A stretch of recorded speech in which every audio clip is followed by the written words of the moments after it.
Cricket हमेशा से India की धड़कन रहा है, लेकिन 2007 तक ये खेल सिर्फ दो देशों के बीच की सीरीज या वर्ल्ड कप तक सीमित था। आज हम जिस इंडियन प्रीमियर लीग आईपीएल को देखते हैं, जिसमें हजारों करोड़ों का रेवेन्यू, दुनिया भर के सुपरस्टार्स और स्टेडियम में ऐसी एनर्जी होती है जो किसी रॉक कॉन्सर्ट से कम नहीं, उसे बनाना इतना आसान नहीं था। ये कोई चमत्कार नहीं था, बल्कि दुनिया के सबसे बड़े स्पोर्ट्स बिजनेस प्रोजेक्ट्स में से एक था। आज हम कंट्रोवर्सीज की नहीं, बल्कि उस असली रियलिटी की बात करेंगे कि आखिर 2008 में सिर्फ चंद महीनों के अंदर ये इम्पॉसिबल प्रोजेक्ट ग्राउंड पर एग्जीक्यूट कैसे हुआ। ये कहानी है रिस्क, विजन और एग्जीक्यूशन की। बात 2000 की शुरुआत की है। दुनिया भर में स्पोर्ट्स बदल रहा था। अमेरिका में एनबीए बास्केटबॉल और इंग्लैंड में इंग्लिश प्रीमियर लीग सिर्फ खेल नहीं, बल्कि मैसिव बिजनेस मॉडल्स बन चुके थे। इंडिया में क्रिकेट पॉपुलर तो था, लेकिन बिजनेस मॉडल अभी भी पुराना था। लेकिन क्या आप जानते हैं कि एक फ्रेंचाइज बेस्ड लीग का आइडिया रातों रात नहीं आया था? इसके पीछे एक इंसान का 12 साल लंबा स्ट्रगल था, ललित मोदी। 1995 में ही ललित मोदी ने अमेरिका के स्पोर्ट्स नेटवर्क को देखकर बीसीसीआई को एक सिटी बेस्ड लीग का आइडिया पिच किया था, लेकिन उस वक्त उनका मजाक उड़ाया गया और आइडिया सीधा रिजेक्ट कर दिया गया। ट्रेडिशनल ऑफिशियल्स का मानना था कि इंडिया में लोग सिर्फ देश के लिए चीयर करते हैं, किसी प्राइवेट शहर की टीम के लिए नहीं। लेकिन मोदी ने हार नहीं मानी। उन्हें समझ आ गया था कि इस सिस्टम को बाहर से नहीं, बल्कि अंदर से बदलना जा सकता है। अगले एक दशक तक उन्होंने ग्राउंड लेवल पर काम किया। पहले स्टेट क्रिकेट बोर्ड्स में अपनी जगह बनाई और धीरे धीरे अपनी मेहनत से बीसीसीआई के बोर्ड रूम तक पहुंचे। जब 2000 के आखिर में बीसीसीआई को समझ आया कि क्रिकेट को एक ग्लोबल एंटरटेनमेंट प्रोडक्ट बनाने का वक्त आ गया है, तब मोदी अपने उसी 12 साल पुराने ब्लूप्रिंट के साथ तैयार खड़े थे। उनका दिमाग क्लियर था। उन्हें क्रिकेट और प्राइम टाइम एंटरटेनमेंट यानी शाम 8 बजे का टाइम मिलाना था। लेकिन रिस्क अभी भी बहुत बड़ा था। प्योरेस्ट और ट्रेडिशनल क्रिकेट फैंस अभी भी यही मानते थे कि ये मॉडल इंडिया में फेल हो जाएगा। 2007 टी20 वर्ल्ड कप प्लान टेबल पर था, लेकिन उस प्लान को आग लगाने के लिए एक चिंगारी चाहिए थी। 2007 तक टी20 क्रिकेट को इंडिया में कोई सीरियस नहीं लेता था।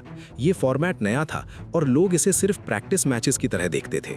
फिर सितंबर 2007 में साउथ अफ्रीका में पहला टी20 वर्ल्ड कप हुआ। एमएस धोनी की कैप्टनसी में एक young inexperienced Indian team tournament खेलने गई। किसी को उनसे उम्मीद नहीं थी, लेकिन जब युवराज सिंह ने 6 छक्के मारे और इंडिया ने फाइनल में पाकिस्तान को हराकर ट्रॉफी उठाई, तो पूरा देश टी20 फॉर्मेट के प्यार में पागल हो गया। वो वर्ल्ड कप की जीत आईपीएल के लिए सबसे बड़ा टर्निंग पॉइंट था। अचानक से टी20 फॉर्मेट देश का सबसे बड़ा क्रेज बन गया था।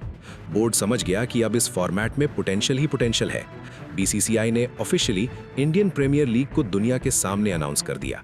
अनाउंस करना आसान था, लेकिन एग्जीक्यूट करना एक नाइटमेयर। बीसीसीआई को सिर्फ 6 से 7 महीने के अंदर एक ऐसी लीग खड़ी करनी थी जो पहले कभी एग्जिस्ट ही नहीं करती थी। एक ऐसी टीवी चैनल जो इस लीग को हर घर तक पहुंचाए। सोनी पिक्चर्स नेटवर्क और वर्ल्ड स्पोर्ट ग्रुप सामने आए। उन्होंने लीग का एक भी मैच देखे बिना अगले 10 साल के मीडिया राइट्स $1 बिलियन यानी उस वक्त के हिसाब से करीब 4000 करोड़ रुपए में खरीद लिए। उसके बाद बारी थी फ्रेंचाइजेस यानी टीम्स बेचने की। जनवरी 2008 में टीम की नीलामी हुई। रिलायंस इंडस्ट्रीज के मुकेश अंबानी ने मुंबई फ्रेंचाइज को $111 मिलियन में खरीदा। विजय माल्या ने बैंगलोर को, इंडिया सीमेंट्स ने चेन्नई को और जीएमआर ग्रुप ने दिल्ली को। बॉलीवुड से शाहरुख खान, जूही चावला और प्रीति जिंटा ने भी टीम्स खरीदी। देखते ही देखते बोर्ड ने सिर्फ फ्रेंचाइजेस बेचकर $723 मिलियन जनरेट कर लिए। क्रिकेट अब सिर्फ एक खेल नहीं रहा, ये इंडिया का सबसे बड़ा कॉरपोरेट वेंचर बन चुका था। पैसा आ चुका था, टीम्स बन चुकी थीं, लेकिन टीम्स में खिलाड़ी कौन होंगे? 20 फरवरी 2008, बॉम्बे का ताजमहल होटल। ये दिन क्रिकेट हिस्ट्री का सबसे बड़ा गेम चेंजर था। पहली बार खिलाड़ियों का ऑक्शन यानी बोली होने वाली थी। हर टीम की एक स्ट्रैटेजी थी। चेन्नई सुपर किंग्स को एक कैप्टन चाहिए था। जब एमएस धोनी का नाम स्क्रीन पर आया तो कमरे में सन्नाटा छा गया और फिर शुरू हुई एक इंटेंस बिडिंग वॉर।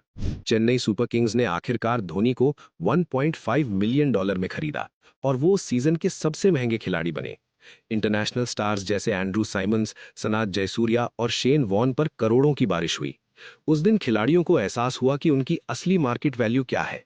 ये ऑक्शन दिखा रहा था कि जब डिमांड और सप्लाई का रूल क्रिकेट पर लगता है तो नंबर्स कितने बड़े हो सकते हैं। लेकिन रियलिटी टीवी और ऑक्शन से बहुत अलग थी। ग्राउंड पर लीग को ऑर्गेनाइज करना एक एवरेस्ट चढ़ने जैसा था। एक साथ 8 शहरों में मैचेस, दुनिया भर से आए 100 से ज्यादा फॉरेन प्लेयर्स के वीजाज, उनके होटल्स, उनकी security, practice grounds, travel logistics और ब्रॉडकास्टिंग सेटअप्स। हर फ्रेंचाइज अपनी जर्सी डिजाइन कर रही थी, अपने थीम सॉन्ग्स रिकॉर्ड कर रही थी, मार्केटिंग कैंपेन्स चल रहे थे। सिर्फ 2 महीने के अंदर एक नए ब्रांड को जीरो से लेकर हर इंडियन की जुबान पर लाना था। ग्राउंड स्टाफ दिन रात काम कर रहा था ताकि पिचेस T20 फॉर्मेट के हिसाब से परफेक्ट यानी बैटिंग फ्रेंडली बनाए जा सके। ये एक ऐसी रेस थी जिसमें रुकने या गलती करने की कोई गुंजाइश नहीं थी। सब कुछ 18 अप्रैल के उस पहले मैच के लिए तैयार किया जा रहा था। और आखिरकार वो दिन आ गया। 18 अप्रैल 2008 बेंगलोर का एम चिन्नास्वामी स्टेडियम खचाखच भरा था। ओपनिंग सेरेमनी का ग्लैमर और बॉलीवुड का तड़का सब कुछ था। लेकिन बिजनेस रियलिटी ये थी कि अगर पहला मैच बोरिंग निकल जाता तो पूरे प्रोडक्ट का हाइप गिर सकता था। लेकिन उस रात केकेआर के ब्रेंडन मकलम ने अकेले अपने दम पर आईपीएल को लॉन्च कर दिया। उनकी 73 गेंदों में 158 रन्स की वो आतिशी पारी, 13 छक्के 10 चौके। मकलम ने पहले ही दिन दिखा दिया कि T20 क्रिकेट का ये नया ब्रांड कितना डिस्ट्रक्टिव और एंटरटेनिंग हो सकता है। उसी रात तय हो गया था कि आईपीएल एक एक्सपेरिमेंट नहीं बल्कि फ्यूचर है। आज 18 साल बाद आईपीएल दुनिया की दूसरी सबसे महंगी स्पोर्ट्स प्रॉपर्टी बन चुकी है, जिसके एक मैच की टीवी वैल्यू करोड़ों में है। ये लीग इस बात का सबूत है कि जब इंडिया में पैशन, विजन और परफेक्ट बिजनेस एग्जीक्यूशन मिलते हैं तो एक आम खेल कैसे दुनिया का सबसे बड़ा त्योहार बन जाता है।